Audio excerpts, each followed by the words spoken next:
रत्नागिरी जिल्ह्यासाठी पावसाचा orange alert जारी करण्यात आलेला आहे। मागील 24 तासात 156 मिलीमीटर पावसाची नोंद झाली।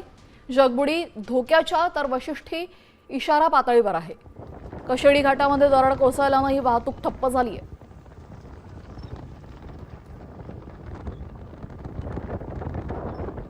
गेले 24 तासांमध्ये इथं जोरदार पाऊस झालेला आहे, त्यामुळे रत्नागिरी जिल्ह्यासाठी ऑरेंज अलर्ट देण्यात आलेला आहे।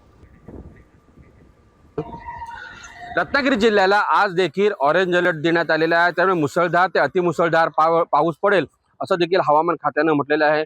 काल अक्षरशः रत्नागिरीला पावसानं जे आहे ते झोडपून काढलं होतं। मुसळधार पाऊस हा रत्नागिरी जिल्ह्यामध्ये झाला होता। त्याचबरोबर उत्तर रत्नागिरीमध्ये देखील उत्तर आणि दक्षिण रत्नागिरी देखील पाऊस हा जोरदार झाला होता। खेड आणि चिपळूणमध्ये अक्षरशः कोसळधारा पाहायला मिळाल्या। त्यामुळे जगबुडी नदीनं जी आहे ती धोक्याची पातळी ओलांडली होती। त्यामुळे पूरजन्य परिस्थिती ही खेडमध्ये झाली होती। आता या जगबुडी नदीचं पाणी पातळी जरी कमी झाली असली तरी अद्यापही खेड बाजारपेठेमध्ये पाणी जे आहे ते अद्यापही आहे। अनेक दुकानांमध्ये देखील अद्यापही पुराचे जे पाणी या ठिकाणी असल्याचे चित्र सध्या खेडमध्ये पाहायला मिळत आहे। त्याचबरोबर वाशिष्ठी नदी देखील सध्या इशारा पातळीच्या जवळ आहे।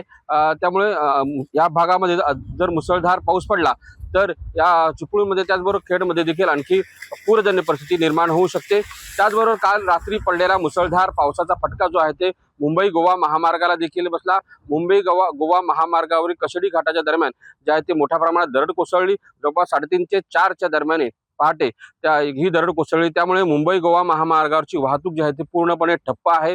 या महामार्गावरची जी दरड जी आहे ती हटवण्याचे काम जे आहे ते युद्धपातळीवर अद्यापही सुरू आहे। अद्यापही 3 ते 4 तास कालावधी जी आहे ती दरड हटवण्यासाठी लागते। त्यामुळे मुंबई गोवा महामार्गावरची वाहतूक ही पूर्णपणे विस्कळीत झालेली आहे। पर्यायी मार्ग जो विनेरे आहे, महाड विनेरी या दरम्यानचा जो मार्ग आहे तो मार्ग अवलंबावा वाहनधारकांनी, असं आव्हान ज्याचे प्रश्न